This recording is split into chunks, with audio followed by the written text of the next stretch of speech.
Bem-vindo a todos e todas. Você está em Diálogos, é uma realização da Veredas Inteligência Estratégica e Assessoria Política, o Instituto de Direito à Esquerda e Crivella Advogados Associados.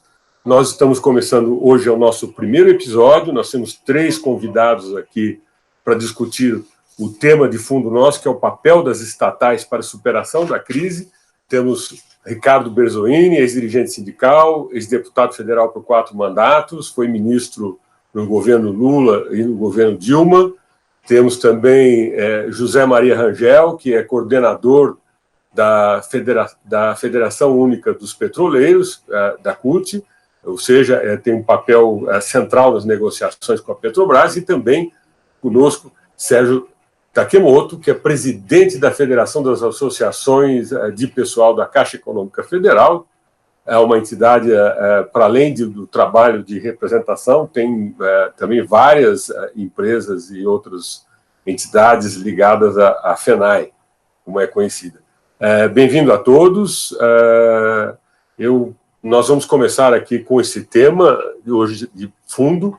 Eu convidaria primeiro o Ricardo Berzoini que fizesse as suas considerações iniciais sobre o papel das estatais para a superação da crise. Bem-vindo, Berzoini, a palavra é sua. Bom dia, Crivella, bom dia, Zé Maria, Sérgio. Parabéns ao Sérgio Takemoto, que foi recentemente eleito para a presidência da FENAI. É um desafio grande pela frente nesse momento de pandemia, dos desafios da Caixa, né, para cumprir sua missão. E quero dizer, inicialmente, que o governo brasileiro está muito desalinhado economicamente, estrategicamente, do que está fazendo o resto do mundo. O governo brasileiro está ainda com uma visão fiscal muito tímida nessa crise sanitária, gravíssima crise econômica, que vai provocar muitos milhares de mortes a mais no Brasil, especialmente. A Europa e a Ásia já estão, digamos, no processo talvez de saída da pandemia. Brasil, Estados Unidos, América Latina, em geral, ainda estão na fase crítica da pandemia. E o governo age como se nós tivéssemos uma normalidade. É mais ou menos como se tivesse ocorrido um grande terremoto nas principais cidades do Brasil e o governo preocupado em ver como é que ficam as contas públicas. Quando, num terremoto, você tem que mapear quais foram os estragos, tentar identificar quem não morreu e quem está soterrado, dar socorro para as pessoas, tentar tirar as pessoas debaixo dos prédios, tirar as pessoas debaixo do viaduto. O governo brasileiro age como se nós estivéssemos numa situação de uma crise não tão grave assim. E essa crise é de enorme gravidade. Nós podemos ter uma queda do PIB de até 12%. O próprio governo já reconhece, faz uma estimativa de queda de 4,9%. E nós estamos avaliando que, dependendo da duração da pandemia, da epidemia no Brasil, da pandemia mundial, dependendo de qual for a continuidade da política sanitária do governo federal e a firmeza dos governadores, nós podemos ter, na verdade, ainda um prazo muito longo de afetamento das atividades econômicas. Isso independe se tem isolamento, porque enquanto houver o pavor do vírus, as pessoas não vão voltar a consumir normalmente, muita gente perdeu a renda já, os R$600 que foram aprovados no Congresso são insuficientes. Nós defendíamos pelo menos um salário mínimo para cada pessoa, não é para cada família, não, para cada pessoa que tiver com a sua renda afetada. Nós defendimos e defendemos que haja tributação sobre grandes fortunas, grandes heranças e sobre dividendos, para que nós possamos ter efetivamente um processo de retomada da atividade econômica bancada pelo governo. E defendemos que as estatais, que é objeto desse debate, sejam colocadas plenamente para atuar no sentido de garantir para as pessoas e para a economia que elas sejam uma estrutura anticíclica, ou seja, que hajam na contramão da recessão, da estagnação e da recessão. E o que significa isso, em termos práticos? Primeiro, os bancos públicos precisam reduzir drasticamente a taxa de juros. Precisam reduzir a taxa de juros por quê? Porque as pessoas, especialmente quem não tem renda, e isso é fácil de separar pelo cadastro, quem não tem renda está com uma situação de endividamento crítico, porque continua-se a cobrar juros, ainda que se possa fazer o adiamento das prestações, isso até agrava a dívida, porque o juro continua sendo cobrado. E juros altos para o padrão mundial.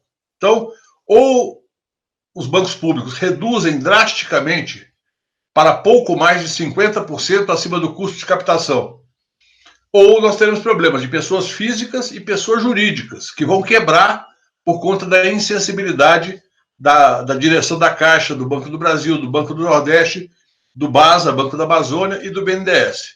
Bom, para além disso, todas as empresas públicas, Petrobras, Eletrobras, os bancos, outras empresas públicas, têm caixa e têm planejamento de investimento.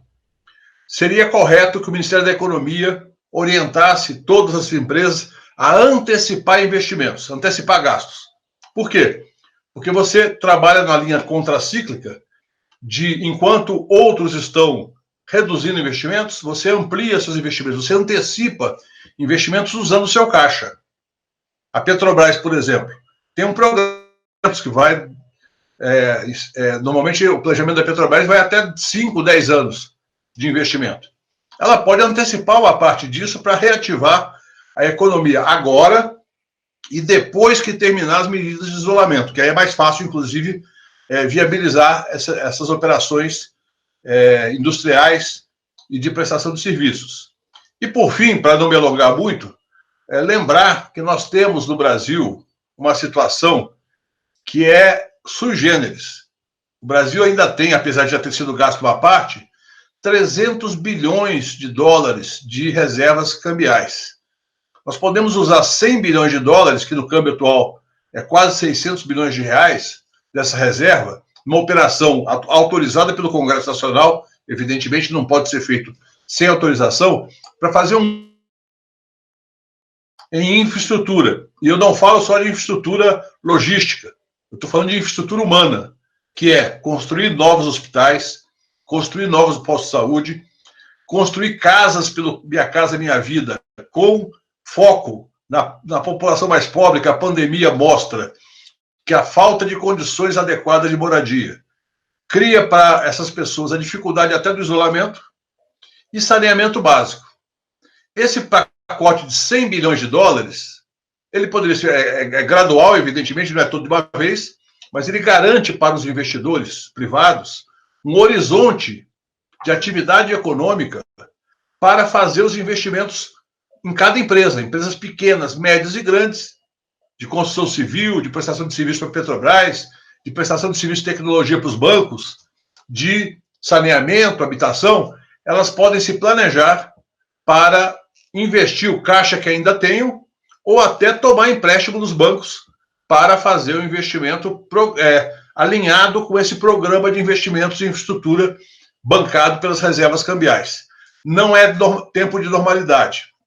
Nós estamos vivendo uma coisa absolutamente anormal que as gerações que estão vivas hoje jamais viveram. Portanto, é tempo de guerra. E em tempo de guerra não se faz política econômica ortodoxa. Eu já sou contra a ortodoxia em tempos normais. Mas em tempo de guerra, ortodoxia é um crime. Nós precisamos ter, efetivamente, o governo engajado. E no caso do nosso governo atual, o Guedes não demonstra o menor apetite para ter imaginação, criatividade, elaboração econômica, estratégia de guerra, para que nós possamos garantir emprego, renda e não sair dessa crise com uma situação social ainda mais devastadora, porque já está acontecendo fome, já está acontecendo mais violência, já está acontecendo desestruturação social. Por enquanto é só. Vamos ao debate. Obrigado, Ricardo Berzoini. José Maria, agora gostaríamos de ouvir as suas considerações sobre o tema de hoje, por favor. Bom, muito bom dia aí ao Berzoini, a você, Crivelli, ao Takimoto. Acho que é um tema de muita relevância para a gente falar sobre o papel do Estado num momento de uma crise que eu diria sem precedentes na história da humanidade. E é bom eu quero começar essa minha fala inicial falando que o vírus, o Covid-19, ele chega ao Brasil e encontra o país com uma baixa imunidade. E por que eu digo isso? Porque o Brasil estava cheio de um processo de uma eleição em 2014 com a presidenta Dilma, que o resultado não foi aceito pelos aqueles que perderam a eleição. O Aécio Neves se junta ao Cunha, então presidente da Câmara, e começa a apresentar uma série de pautas bombas e que culminaram no golpe de 2016. E golpe esse que trouxe para a gente, eu diria que um resultado muito ruim no que diz respeito à própria vida do cidadão e da cidadã brasileira. Porque o que nós estamos assistindo hoje é um processo de total ausência do Estado. Porque desde o golpe até a eleição do Bolsonaro, a ideologia que vence as eleições, e que dá o golpe, ela acha que o mercado regula tudo. E vieram aprovando uma série de medidas que beneficiam os empresários, prejudicam os trabalhadores e, por tabela, você aumenta, eu diria que o fosso social, né, a desigualdade social no nosso país. Foi assim na PEC da morte, foi assim nas mudanças na legislação trabalhista e também eu diria, com o avanço no processo de privatização de empresas importantes para o nosso país, que muitas das vezes essas privatizações elas não vão ocorrer como ocorriam no passado, de venda na Bolsa de Valores, não. Por exemplo, quando a gente pega o exemplo da Petrobras, ela é uma empresa que tem ainda como acionista majoritário o governo federal, mas que ela já vem sendo gerenciada como se fosse uma empresa privada, certo? Ela deixou de ser uma empresa, isso inclusive escrito no seu plano de negócio, né? Ela deixa de ser uma empresa que tem o foco no desenvolvimento social para ter o foco único e exclusivamente em dar rentabilidade aos seus acionistas. E isso, para nós, eu diria que é um equívoco muito grande, certo? O governo federal hoje ele está na contramão de muitos países da Europa que estão estatizando alguns serviços. E aqui a gente vê que o plano do ministro da Economia, do Guedes, somente nesse ano, ele ganhar com privatizações algo em torno de 150 bilhões de reais, o que eu diria que é um equívoco profundo, certo? Eu tenho falado que a Petrobras ela talvez seja uma das poucas empresas que tem uma capacidade de voltar a fazer a roda da economia girar. Se a gente voltar um pouquinho no tempo, Takimoto, e Crivelli e Bezoini, e ver qual foi a postura, né, do governo federal, obviamente guardadas todas as proporções, durante a crise de 2008, que também foi uma crise bastante significativa, foi completamente diferente.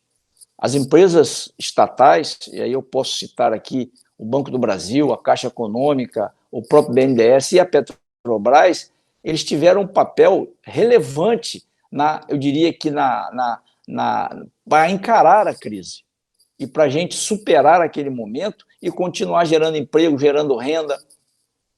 A Petrobras aumentou seus investimentos naquele momento em quase 48%. A Caixa Econômica Federal aumentou em 33% as suas operações de crédito, certo? A Eletrobras aumentou em 23% os seus investimentos, né? Eu me lembro que o Banco do Brasil e a Caixa Econômica abriram uma linha de crédito exclusiva para financiar obras do PAC, o plano de negócio da Petrobras, o plano de negócio da Eletrobras. Então, é dessa forma que a gente entende que as empresas estatais elas deveriam agir. Vejam como é que está sendo importante o papel da Fiocruz nesse momento, certo? Então, mas lamentavelmente, o que a gente assiste, né, tanto nas falas como nas ações do atual governo, eles vão no sentido contrário. Eles vão no sentido de encolher os investimentos estatais, e a gente assiste ao presidente da República desdenhando daqueles que estão tombando por conta do coronavírus, e isso para nós é muito preocupante. É muito preocupante. Nós sempre defendemos que o Estado brasileiro, com empresas estatais fortes, eles tenham um papel fundamental para, eu diria que para dar garantias, principalmente para aquela camada da sociedade que mais necessita. Então, essa é a minha fala inicial, e dizer que nós vamos ter que lutar muito, vamos ter que demonstrar para a sociedade, com muita garra, que, de fato, somente o Estado pode, no pós-crise, fazer a roda da economia voltar a girar. Obrigado, José Maria. Sérgio Takemoto, gostaríamos que você se manifestasse. Eu vou aproveitar que o Ricardo lembrou, parabéns também, gostaria de parabenizá-lo pela vitória na eleição da FENAI, pela essa nova gestão e desafios que está enfrentando a gente. Por favor, a palavra é sua. Bom dia, Crivella. Bom dia, Zé Maria. Prazer estar aqui, podendo falar desse tema tão importante, principalmente nesse momento que nós estamos atravessando. O Zé Maria e o Berzolini já fizeram um pouco da contextualização, mas, para falar sobre esse tema, é importante a gente resgatar daquilo que a gente entende como é o papel das empresas estatais, qual que é o papel do Estado numa crise, né? Então é importante a gente resgatar um pouco, mas principalmente no passado recente, né? De 2002 a 2014, 2016, né? Qual foi o papel das empresas públicas dentro do cenário econômico, dentro do cenário social que o país atravessa, né? Falar especificamente da Caixa, a Caixa Econômica estava sendo preparada para ser privatizada no governo Fernando Henrique. Até o governo Fernando Henrique estava sendo privatizada, a Caixa estava sendo enfraquecida, né? Aí, quando assume o Lula, um governo popular, democrático popular, com uma visão diferente, uma visão que o Estado tem que estar presente, o Estado tem que ser o promotor das políticas públicas, nós vimos um fortalecimento da Caixa Econômica, do Banco do Brasil, das empresas públicas, né? A Caixa, especificamente, tinha 50 mil empregados em 2002. Né? Nós chegamos em 2016 com 100 mil empregados. Né? Isso já demonstra o fortalecimento que a empresa passou. E, fora isso, a Caixa se tornou o principal agente público das políticas públicas, né? O principal agente operador das políticas públicas. Teve um papel fundamental na retomada do crescimento do país, né? O país vinha num quadro de desemprego, né, um emprego alto, e com a retomada do papel do Estado, gerando emprego, gerando investimentos, né, a Caixa, só num programa como Minha Casa Minha Vida, né, a Caixa investiu muito, né, e não só no campo da habitação, que é o forte da Caixa, que é onde a Caixa é reconhecida, né. O programa Minha Casa Minha Vida, que começou em 2009, até 2016, ele tinha uma média de investimento de 11 bilhões por ano. Né? Em 2019, esse valor caiu para 4,6 bi. Em 2020, só estava previsto 2 bilhões e 700. Né? Isso já demonstra o enfraquecimento que passou a Caixa Econômica Federal. Né? O Zé Maria lembrou muito bem do papel em 2008 e 2009, do papel anticíclico que a Caixa teve, né? Onde os bancos se retraíram e a Caixa Econômica e o Banco do Brasil foram na contramão, disponibilizando crédito, né? Então, são alguns sinais do que significa o papel da empresa pública, né? E, fora isso, também, a Caixa teve um papel fundamental na melhoria das condições de vida da população, né? O FIES, que foi um grande programa de investimento na educação, que propiciou as camadas mais pobres terem acesso à universidade. A Caixa, até 2015, ela tinha 350 mil alunos beneficiados pelo FIES. né? Em 2018, esse número caiu para 92 mil alunos, ou seja, uma queda brutal, né? Tirando a expectativa aos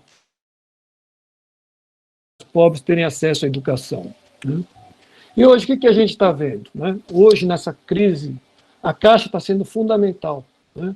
A Caixa, se não fosse a Caixa, com o cadastro do Bolsa Família, que só no cadastro do Bolsa Família foram 20 milhões de famílias que foram atendidas com esse auxílio emergencial, foram mais o cadastro único. Isso também ficou claro nessa crise, que esse governo não conhece o povo brasileiro, não conhece a realidade brasileira, né? Porque tinha uma expectativa de atender com esse auxílio emergencial 35 milhões de pessoas, né? O primeiro dado que o governo apontava.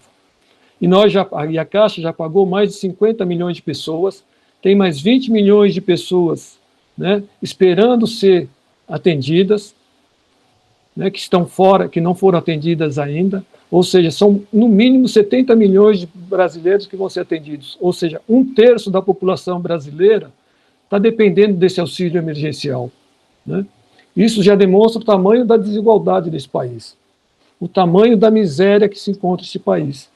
Então, é preciso que o Estado esteja presente, né? Esses R$600, com certeza, não são suficientes, e nem esses 3 meses que o auxílio está previsto. Com certeza, vai ser preciso prorrogar esse prazo, né? Não é pela crise que se está falando. O Berzolini falou aí que o próprio governo já mudou a expectativa de recessão, da queda do PIB para 4,7%, né? E as previsões aí, tem previsões que chegam a 12%, como o Berzolini lembrou bem, né? Então, vai ser preciso que seja feito muito mais, né?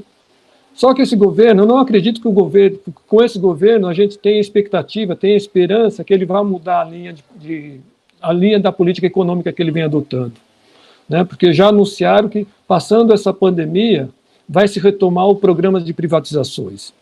E a Caixa vinha num programa de enfraquecimento muito grande. E esse governo não está mais privatizando, não está na linha de privatizar a empresa, estão privatizando partes lucrativas da empresa, né? Na Caixa Econômica já foi privatizada uma parte da Loterias, e a Loterias é uma fonte importantíssima de recurso para o governo, porque 40% de do valor que é distribuído, 40% do que é arrecadado, fica com o governo política, né? E com a privatização, já se falou que esse valor vai ser no máximo 20%, ou seja, uma queda brutal dos recursos para os programas sociais. Então, eu acho que nós não vamos ter sossego. Passando essa pandemia, o governo já falou que vai retomar a Caixa, já tinha, em pleno mês de fevereiro desse ano, tinha soltado o edital para privatizar as partes de seguros, né, e tinha previsão de privatizar a gestão de cartões e a gestão de ativos, ou seja, as partes mais lucrativas de um banco, o governo ia privatizar. Então, nós vamos ter que continuar atentos, porque precisa mudar essa política. Só que eu não entendo que com esse governo Bolsonaro, que é um governo neoliberal, fascista, não será possível a gente pensar em fortalecimento de empresas públicas, pensar no estado de promoção social, né? Então, eu acho que nós temos uma grande luta pela frente e vamos precisar da unidade de todos os setores, de todos os trabalhadores, de todas as centrais sindicais, dos partidos de esquerda, para que a gente não permita esse retrocesso tão grande que nós estamos enfrentando em tão curto tempo. Em praticamente 4 anos, nós devemos destruir todas as políticas sociais que demoraram tanto para serem construídas. Então, eu fico por aqui e vamos para o debate aí para ver o que rola aí, o que a gente vai poder falar. Obrigado, Sérgio. As exposições trouxeram vários temas aqui interessantes que a gente pode explorar nessa discussão. Eu acho que o Berzolini fez um paralelo aí muito interessante em relação a um terremoto, né? E também considerar que a pandemia não há garantia nenhuma que se resolva esse ano. Quer dizer, nós podemos ter segunda onda, enfim. Esse tema, Berzolini, que você trouxe, e eu acho que isso gostaria de ouvir os 3, mas você trouxe o seguinte: é preciso executar políticas públicas que protejam a saúde, que diminuam, reconstrua o tecido social e mais além do que nós já tínhamos antes, quer dizer, proteja a população para uma eventual segunda onda da pandemia que pode ocorrer ainda o ano que vem. Eu perguntaria o seguinte, nós estamos, só a pandemia já era o suficiente para criar uma crise política, porque um governo foi eleito com uma agenda neoliberal, não há mais condições de executar essa agenda neoliberal, a realidade impõe isso, para além da questão política do Congresso, se há uma maioria ou não para quebrar uma política neoliberal, do meu ponto de vista, eu acho que ela está inviabilizada, essa política.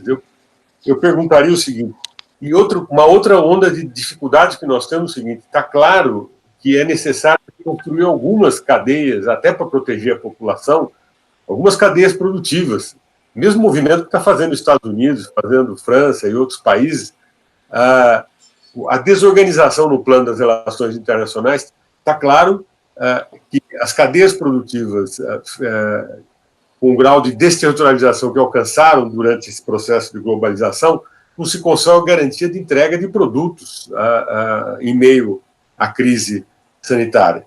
Então, eu perguntaria o seguinte, quer dizer, como colocar esse projeto de reestruturação das cadeias produtivas, retomada do desenvolvimento, com esse cenário político e com essas dificuldades nas cadeias produtivas. Eu começaria pelo Ricardo outra vez, e depois eu passo a palavra para vocês, para os demais. Muito obrigado. Não, eu já apontei na minha primeira fala um pouco do que seria uma estratégia de um governo que lidasse com a realidade. Nós vamos ter um impacto econômico no mundo todo. Mas a China, a Coreia do Sul, o Japão, que já passaram pela fase mais crítica e que podem ter uma segunda onda, mas até agora não tiveram. Ou seja, com exceção de uma cidade da China que tem um quadro de retomada da epidemia, mas nós temos uma situação na China de retomada da produção. Algumas áreas da China não pararam, porque não tiveram impacto do vírus. Então, a Ásia vai começar. A Europa está na fase final, na minha avaliação, pelo menos nessa primeira onda.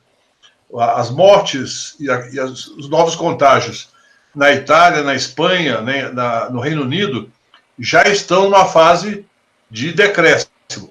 E mesmo nos Estados Unidos, em algumas regiões, já há também a queda do contágio.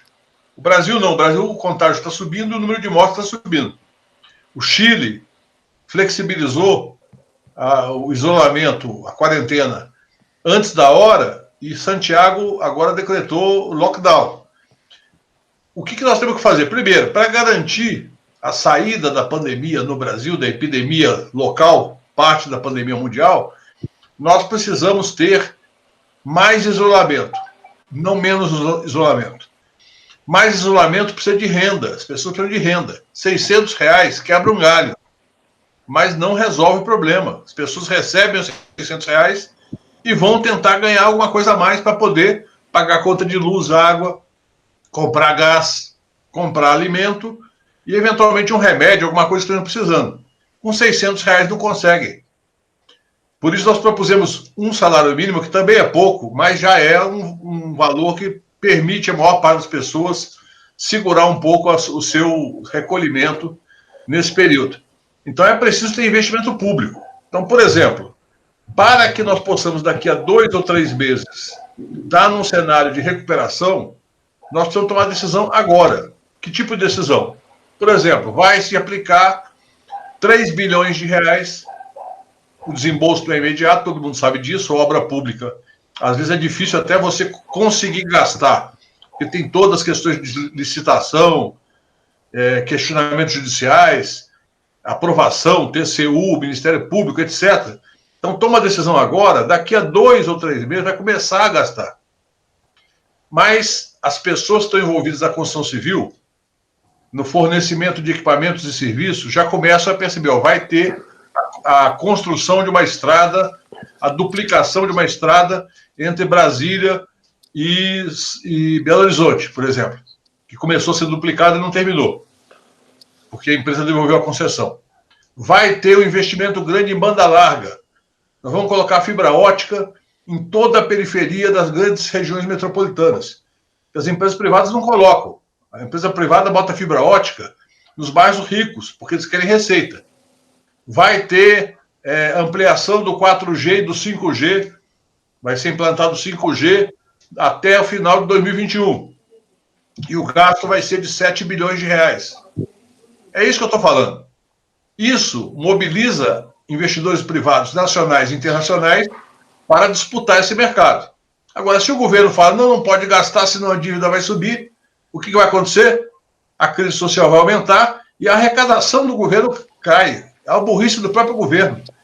Porque, evidentemente, nós já teremos agora uma crise fiscal sem precedentes nos estados e municípios, e também na União, por conta da queda da arrecadação, de imposto de renda da pessoa física, de imposto de renda da pessoa jurídica, de COFINS, de ICMS. Então, a previsão, por exemplo, do DF, onde eu resido hoje, é da queda de 2 bilhões num orçamento próprio, fora o Fundo Constitucional, de 26 bilhões de reais. Vai perder 2 bilhões, eu acho que vai perder mais. Mas vamos imaginar que seja 2 bilhões. Isso significa que o governo vai ter que deixar de gastar, o que enfraquece a economia local. Então, para concluir, é preciso ter planejamento de investimento, coordenação das empresas públicas, utilização dos fundos públicos, como o Fundo de Garantia, por exemplo, de maneira inteligente e com avaliação de impacto social, para tentar manter o nível de emprego, pelo menos manter o nível de emprego anterior, que já era ruim, anterior à epidemia. E, posteriormente, ir ajustando com os organismos internacionais algum tipo de plano regional. Vai ser preciso que o FMI, Banco Mundial, Banco dos BRICS, Fundo dos BRICS e outros organismos façam uma coordenação para tentar mitigar os efeitos danosos da crise, da epidemia e da crise econômica nas populações, especialmente da questão regional. Aqui na América do Sul, apesar de só termos governos, com exceção da Argentina, praticamente governos conservadores e liberais, nós precisamos ter algum grau de coordenação para ter investimento em infraestrutura regional, de energia, transporte, logística aérea, logística de navegação e outras questões importantes que, sem as quais não há possibilidade de retomar. O impacto é muito grande, o desemprego aumenta muito e a crise social aumenta ainda mais com violência e com degradação das condições de vida. José Maria, eu só queria fazer algumas pequenas observações antes de passar a palavra para você.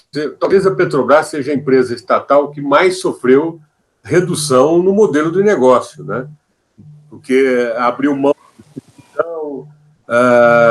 transferiu várias coisas para o setor privado, ampliou a participação das empresas privadas na captação do petróleo. Eu perguntaria para você o seguinte: de imediato, nós sabemos que nós não vamos reconstruir aquela cadeia de produção que vinha sendo feita ao longo dos 12, 13 anos. O que é que a Petrobras pode, dentro do seu modelo de negócio, investir exatamente que possa contribuir com a retomada do crescimento do ponto de vista de recuperação de royalties das áreas onde ela atua e de expansão de ofertas de emprego? Como é que você enxerga essa retomada, o papel da Petrobras na retomada do seu crescimento? Por favor. Bom, primeiro, a Petrobras ela tem necessidade urgente de refazer o seu planejamento estratégico. Isso é fundamental, né? E de rever qual é o objetivo da empresa. Né? Porque hoje, como eu falei na minha primeira fala, o objetivo dela é somente dar retorno para os acionistas. Desculpa. E tanto isso é verdade que ela teve um lucro de 40 bilhões no ano passado, 2019. Ela já antecipou de pagamento aos acionistas algo em torno de 9 bilhões de reais, o que é um valor considerável, e uma parte desse valor, foram 5 bilhões de reais, ela o fez já com a notícia do coronavírus se espalhando pelo mundo, que foi no dia 7 de fevereiro. Então, demonstra que a Petrobras ela não está muito preocupada em ajudar o Brasil a sair da crise. Nós, desde o início, Crivelli, nós falamos com a Petrobras, isso ainda em março, que a Petrobras ela deveria ter um papel mais altivo para ajudar o país. Por exemplo, nós sabíamos, já naquele momento, que a Petrobras estava com a sua estocagem de combustível já no seu limite máximo. Então, ela poderia entrar doando como combustível para as ambulâncias, para o carro de corpo de bombeiro, para as ONGs que estão distribuindo mantimentos pelo Brasil afora, e ela só veio fazer isso semana passada, quase 2 meses da crise. Tá? A redução brutal que ela fez nos investimentos tem um impacto devastador na economia do país. Para cada 1 bilhão que a Petrobras investe, existe um retorno para o PIB de 1,2 bilhão. Certo?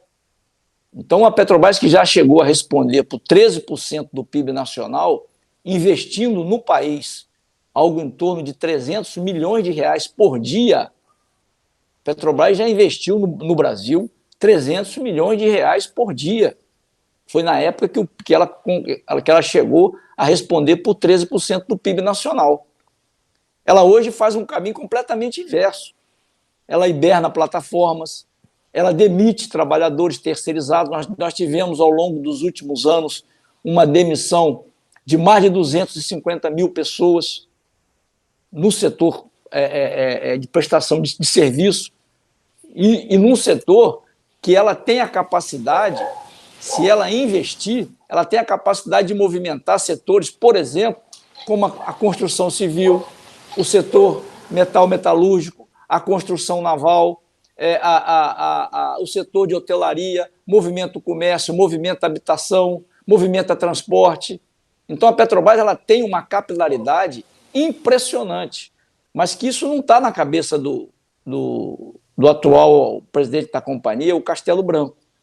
Então, é bastante difícil, eu não consigo visualizar que o Castelo Branco ele venha a público falar que a Petrobras ela vai rever o seu planejamento estratégico, ela vai voltar a investir no país, porque, como Takimoto falou, eles estão vendendo setores produtivos, lucrativos da empresa, certo? Eles, mesmo na crise, esses caras estão ainda afirmando que vão vender 8 refinarias, mesmo no momento de crise, quando a gente sabe que numa empresa de petróleo, ela ser integrada é aquilo que dá a garantia para ela de perenidade nos seus negócios. Porque hoje, por exemplo, o segmento de exploração e produção, com a queda no preço do barril de petróleo, ele é um segmento não lucrativo.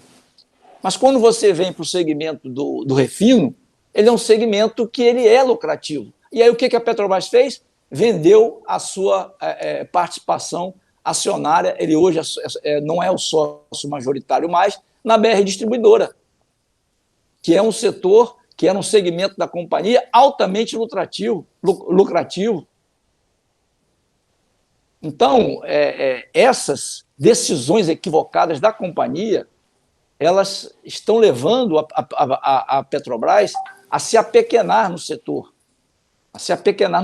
E aí, eu quero aqui, para concluir essa minha intervenção, dizer que hoje, quando a gente fala, e nós somos otimistas por natureza, mas nós vamos retomar a economia, quando é que retoma? A minha avaliação, o nosso parque industrial ele está praticamente falido. O Brasil tem um parque industrial falido. Vocês vejam que falta EPI para os profissionais de saúde, faltou durante bom tempo, foi uma loucura, álcool gel, né? Respiradores que nós poderíamos fazer aqui, o Brasil não fez. O governo não tem um gabinete de crise, não tem. As informações, o presidente fala uma coisa, os ministros falam outra. Então, E nós desdenhamos da crise. Nós desdenhamos do vírus. Esse vírus está rondando a Ásia desde dezembro.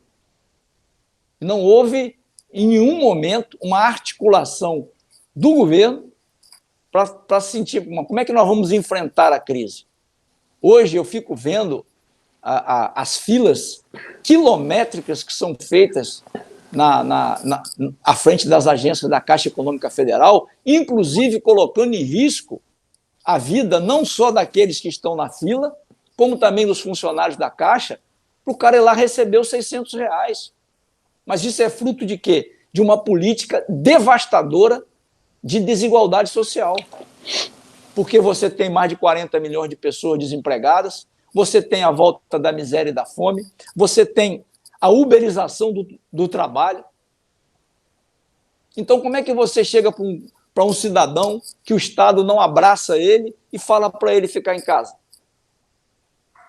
Como é que você chega para um cara desse e pede, bicho, nós precisamos de isolamento social? Ele fala assim, tá bom, mas como é que eu boto comida na mesa dos meus filhos, da minha família, se o governo não me ampara?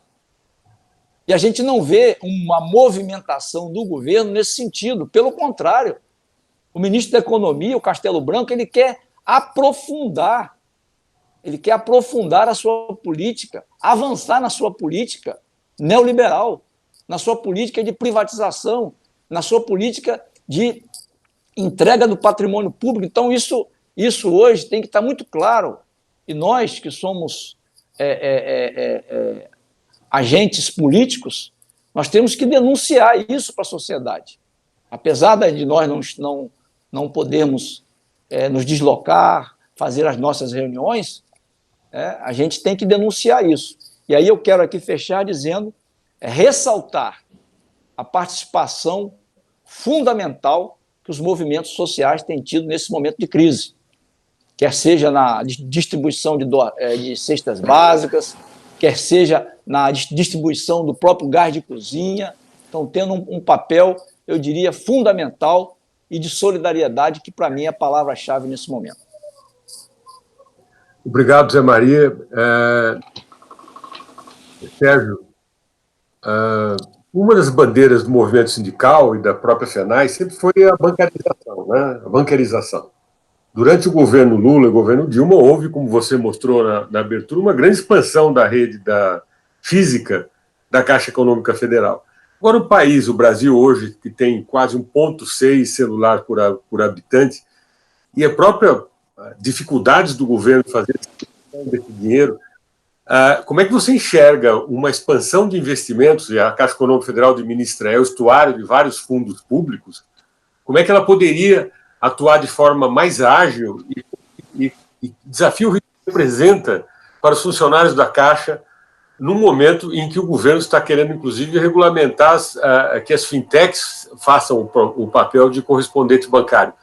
Como a Caixa Econômica Federal exercer esse papel de retomada do desenvolvimento, indo em cada localidade do país, sem fazer o processo, sem ter condições, inclusive, de refazer o processo de bancarização que foi através de rede física, e hoje, com todo mundo trabalhando em casa, há uma quantidade enorme de pessoas que já se habituaram nesse isolamento forçado durante a pandemia, e necessário, né, a utilizar os meios eletrônicos. Eu queria ver que você fizesse alguma consideração sobre isso. Não, essa crise, esse pagamento desse auxílio emergencial mostrou a importância da Caixa Econômica, mostrou a importância da empresa pública, e principalmente uma empresa como a Caixa, que conhece a realidade brasileira, né? A Caixa, durante o governo democrático popular, com ela sendo o principal agente das políticas públicas, principalmente na questão do pagamento do Bolsa Família, ela ganhou expertise da realidade brasileira, conheceu esse país, né? Só que a gente está vendo com esse enfraquecimento da Caixa, né, esse sucateamento que a Caixa está passando, né, e fora isso, que esse governo não conhece, nós temos, apesar de a gente falar que houve uma maciça investimento em tecnologia, que isso não é verdade, né? Nós temos 7,5 milhões de pessoas avaliado em 7,5 milhões de pessoas que não têm acesso à internet, não têm acesso a esses meios de comunicação, né? Então, assim, o que a gente percebe? Houve esse acúmulo todo nas portas das agências da Caixa, essa aglomeração toda, por quê? Por falta desse investimento e por falta de um planejamento do governo, né? Haveria necessidade de ter esse volume todo de pessoas, essa multidão toda correndo esse risco, como o Zé Maria colocou, sofrendo o risco de pegar uma contaminação, tanto a população quanto os trabalhadores, não se houvesse um planejamento. E nós, do movimento sindical, nós fizemos várias propostas para o governo para que não melhorasse as condições de atendimento, né? A primeira coisa que nós pedimos foi a descentralização dos pagamentos. Era preciso colocar outras instituições financeiras, tanto públicas como privadas, para fazer esse pagamento. Colocasse também todas as estruturas governamentais a serviço disso, porque a gente sabe que tem o número da população que não tem acesso a essas novas tecnologias é muito grande. Então, colocasse prefeituras, governos estaduais, a estrutura do governo federal para ajudar nesse pagamento, né? E, infelizmente, o governo não atendeu o nosso pedido. Porque parece que foi proposital que houvesse essa multidão correndo risco, porque são todas as população carente que estão necessitando. Então, esse governo não tem um olhar carente para isso, né? Então, também é uma irresponsabilidade do governo, né? E quanto às novas tecnologias, nós não sabemos como é que vai sair, como é que a gente vai ser, qual vai ser o sistema financeiro daqui para frente. Já vinha sendo uma discussão, né, porque a Internet Bank, né, todas essas fintechs estão avançando muito, né, estão avançando muito no mercado, estão ganhando espaço, e a gente não sabe como é que vai sair. E fora isso que você colocou, com essa pandemia, as pessoas ficando em casa vão se habituar a usar essas novas tecnologias, principalmente os clientes bancários de uma renda um pouco maior, né, já estão acostumados. Então, nós vamos ter que repensar como é que vai ser a atuação do sistema financeiro, repensar a atuação do movimento sindical, como é que vai se relacionar com essas pessoas, relacionar com os trabalhadores bancários, como é que vai ser o serviço bancário daqui para frente. Então, esse é um grande desafio que a gente vai enfrentar daqui para frente, como é que a gente vai atuar, como é que vai ser a atuação do sistema financeiro, né, no pós-crise, né? Então, isso vai ser um grande desafio que a gente vai ter pela frente. Bom, nós temos um pouco mais deixa eu ver aqui, um pouco menos, né, de 10 minutos. Eu só queria colocar, eu acho que todos colocaram a importância que as estatais têm para a retomada do desenvolvimento econômico, para a retomada do crescimento e, sobretudo, para resolver o problema abissal social que já era grave no Brasil e agora ficou mais grave ainda com as condições aí de saúde da população e dos serviços públicos de atendimento à saúde. Agora, eu perguntaria o seguinte, eu acho que está claro, fica evidente que nós temos um problema político para resolver, né? Como construir essas políticas e como colocar as estatais no centro desse processo. Isso é um problema político grave. E eu perguntaria também para vocês, a retomada de um papel central das estatais no processo político e no processo de retomada do crescimento econômico não imporia uma revisão do papel dessas estatais também? Eu perguntaria a vocês o seguinte, em que medida as estatais estão preparadas para trabalhar com um modelo de governança corporativa mais aberto, mais transparente e que responda perante a opinião pública também como contraposição ao discurso de que a estatal é uma empresa ineficaz, é cabide de emprego, enfim. Isso é uma resposta que eu acho que a opinião pública espera também sobre isso. Eu pediria primeiro para o Berzoini, então, fazer considerações sobre esse desafio que eu acho que está também colocado para a retomada do papel das estatais na economia. Velho, a fala do Zé Maria e do Sérgio já demonstram, na minha opinião, que as empresas públicas, especialmente Petrobras, Caixa, Banco do Brasil, BNDES, foram colocadas durante 14 anos, praticamente, 13 anos e pouco, a serviço de uma visão de país onde a inclusão social e o desenvolvimento econômico, não apenas crescimento econômico, desenvolvimento, que é outra coisa. E que, desse período, gerou bons resultados. Gerou dezenas de milhões de empregos, formais e não formais, gerou redução da desigualdade social e regional e gerou, principalmente, algo muito importante num país, que é a sensação de que um conjunto de forças públicas e privadas estão caminhando na mesma direção. Quando você fala do Minha Casa Minha Vida, quando você fala do PAC, quando você fala do programa de investimentos da Petrobras, quando você fala da questão da agricultura familiar, é um conjunto de iniciativas que vai dinamizando. O Zé Maria falou muito bem. Investimento da Petrobras não é investimento na Petrobras. Ela impulsiona toda uma cadeia de indústria e serviços, metalurgia, setor naval, setor químico, e serviços são prestados para as empresas. A Petrobras tem muitos prestadores de serviços que vivem da atividade da Petrobras. A Caixa Econômica Federal, quando fala, tem um orçamento de X bilhões para o Minha Casa Minha Vida, com recursos do Fundo de Garantia da Poupança, ela coloca toda uma cadeia do setor privado, e não há nenhuma contraposição, nesse caso, entre público e privado, ou seja, o público é o catalisador, é a ignição do processo produtivo nacional, público e privado. Então, é uma discussão falsa essa de, não, tem Estado demais. Não, o Estado tem que ter braços para poder agir. Estado sem braços para agir é um Estado fraco, que não consegue tomar iniciativas do campo da vida real. O que não significa que nós possamos defender um Estado hipertrofiado. Não queremos um Estado que esteja presente em todas as atividades econômicas do país. Nós queremos que o setor privado, a livre iniciativa, como está na Constituição, ela seja valorizada. Mas valorizada com parâmetros sociais, com parâmetros nacionais. Eu sempre falo que o interesse público, o interesse nacional e o interesse social, combinados, geram um programa de governo. O problema é que nós temos hoje um presidente que faz da maluquice real ou fingida a sua forma de atuar e de se relacionar com uma parte do eleitorado.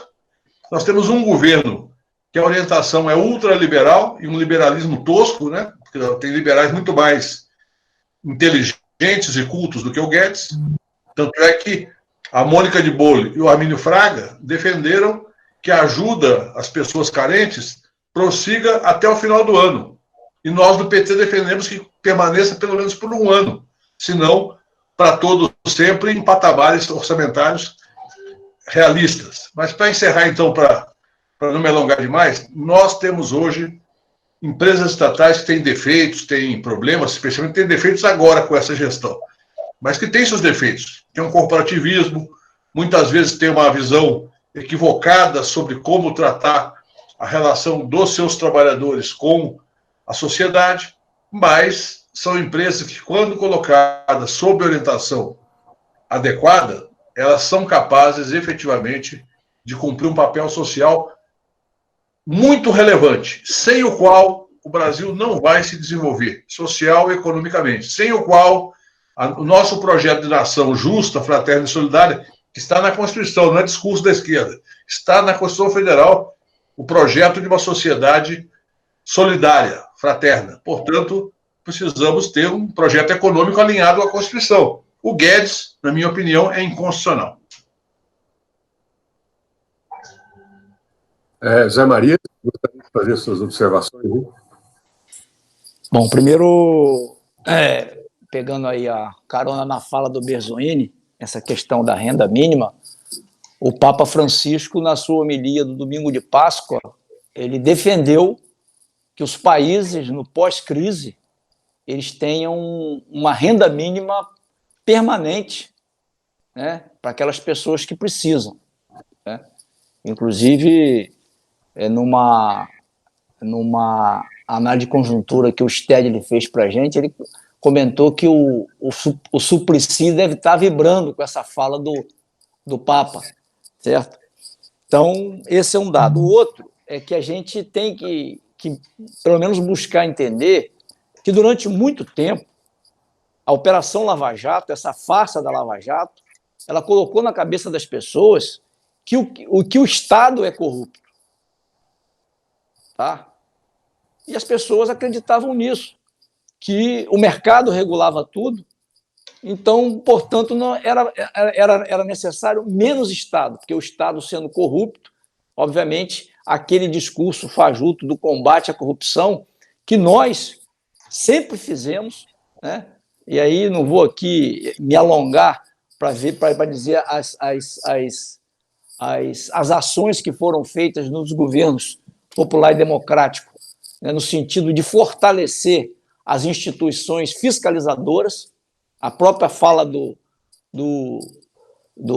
entreguista do Moro, quando ele saiu do governo, ele deixou isso claro, que nunca houve interferência na Polícia Federal, tá?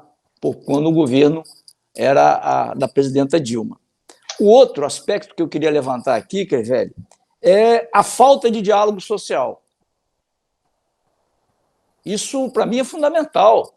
Quer dizer, quando o Takimoto fala que os funcionários da Caixa, as associações, os sindicatos, propuseram ao governo uma forma de minimizar esse sofrimento do povo e, obviamente, reduzir a possibilidade de contágio tanto da população como dos funcionários, e a Caixa fez ouvido de mercador, isso é fruto da falta de diálogo social que existe no país hoje. Nós também, petroleiros, nós propusemos à Petrobras algumas medidas, como, por exemplo, a Petrobras lançou um plano de resiliência que reduziu o salário dos seus funcionários próprios, que diretamente demitia trabalhador terceirizado em pleno momento de crise. Isso é um absurdo. Isso é um absurdo. É uma falta de visão social impressionante. E aí eu quero fechar dizendo o seguinte: durante a campanha de 2018, na qual, inclusive, o Bezoini fazia parte da coordenação da campanha do nosso candidato Haddad, eu conversei com o Gabriele, que também fazia parte, e eu perguntei a ele: Gabriele, a gente ganhando as eleições, nós temos condições concretas de voltar a Petrobras a ter aquele papel social que ela tinha antes? Não sei se todo mundo sabe, a Petrobras construía cisterna no Nordeste, para aquelas pessoas que não tinham água, né? A Petrobras investiu e criou uma empresa de biocombustível, né? Para os pequenos agricultores fornecerem a matéria-prima para o biodiesel. Tá? A Petrobras investia pesado na cultura, a Petrobras investia pesado no esporte. E aí o Gabriel virou para mim e falou o seguinte: olha, Zé Maria, bastante difícil a gente retomar a Petrobras, isso em 2018, bastante difícil. De lá para cá, as ações desse governo e do atual presidente da Petrobras, o Castelo Branco, eles aprofundaram a entrega da empresa. Então, hoje, para a Petrobras retomar um papel de uma empresa indutora do desenvolvimento nacional, uma empresa que busque, de fato, uma sociedade mais justa, uma distribuição de renda, criação de empregos, é muito difícil. É muito difícil. O dia que a gente voltar ao governo, nós vamos ter muito trabalho para retomar aquela Petrobras que nós criamos. Que nós criamos descobrindo o pré-sal, que nós criamos pensando como que nós iríamos distribuir essa riqueza do pré-sal para a sociedade, com mais recursos para a saúde, com mais recursos para a educação, com uma política de conteúdo local que valorizasse a mão de obra nacional, que valorizasse a engenharia nacional. E tudo isso acabou. Então, é bastante difícil. Eu quero fechar dizendo, agradecer a todos vocês por esse debate, o conhecimento que tive aqui, e que eu duvido que, se fosse um governo popular e democrático, se nós estaríamos, obviamente que o vírus estaria colocado, mas se nós estaríamos batendo tanta cabeça como está sendo feito hoje. Hoje, a bateção de cabeça ela é muito grande. E isso tem aumentado, tem sido uma das causas fundamentais para o número de mortes que o Brasil está tendo e que a gente não vê perspectiva de que isso termine tão cedo.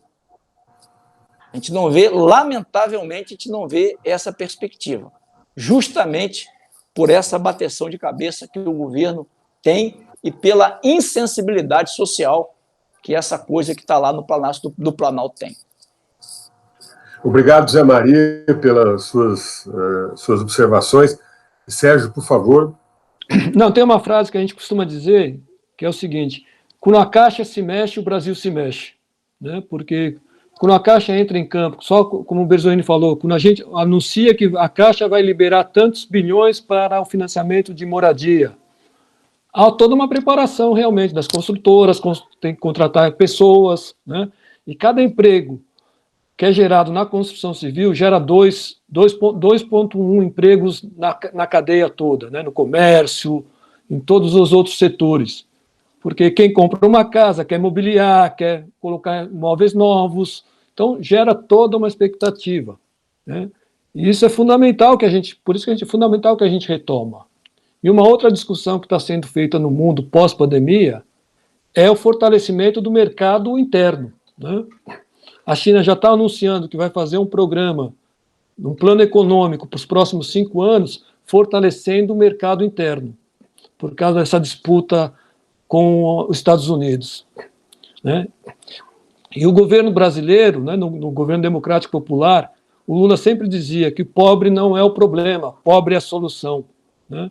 Então, assim, tem que se vestir na construção do Minha Casa Minha Vida, a faixa 1, que esse governo está acabando, né, que é para as camadas mais populares. Nós temos um déficit de mais de 7 milhões de moradias, né?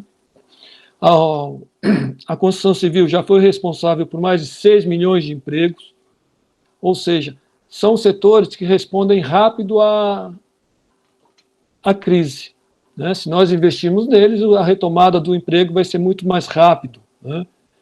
A gente está vendo o contrário.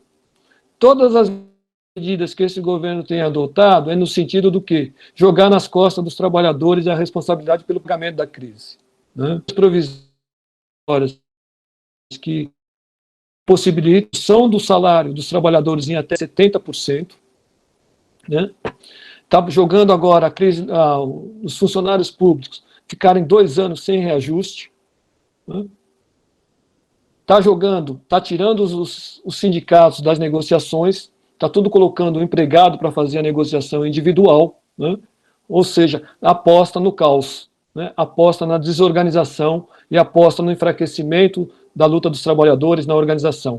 Então, assim, é muito preocupante o que esse governo vem fazendo. Todas as medidas que ele vem fazendo é na contramão do que os países que estão saindo da crise estão tomando. Então, a gente vê com muita preocupação as medidas que estão sendo tomadas e, principalmente, ficamos preocupados porque a gente sabe que essa crise não vai acabar tão cedo. O próprio Diese já prevê que, no mínimo, nós vamos chegar ao final desse ano com mais de 18 milhões de desempregados, fora os trabalhadores informais, que nesse momento estão passando por um momento muito difícil, porque não tem trabalho para eles, pessoal do Uber, entregadores, né, taxista, todos esses setores mais fragilizados estão passando por um momento muito difícil e não tem a perspectiva de retomada, né? Então, assim, eu também não sou muito otimista com a saída da crise. Vejo com muita preocupação o que será desse país e o que será das camadas mais pobres, né? Porque quando a gente fala nessa crise, os mais atingidos serão as camadas mais pobres, as chances de morrer as pessoas da periferia é 10 vezes maior do que quem tem condição de ter atendimento. Os hospitais aqui de São Paulo, a maioria dos hospitais públicos já estão saturados, já não tem mais vagas. Então, a gente sabe que assim, ainda está em crescimento, já estão morrendo cerca de 800 pessoas por dia, e a previsão é que cresça. Então, é muito preocupante essa crise aí, principalmente para as camadas mais pobres.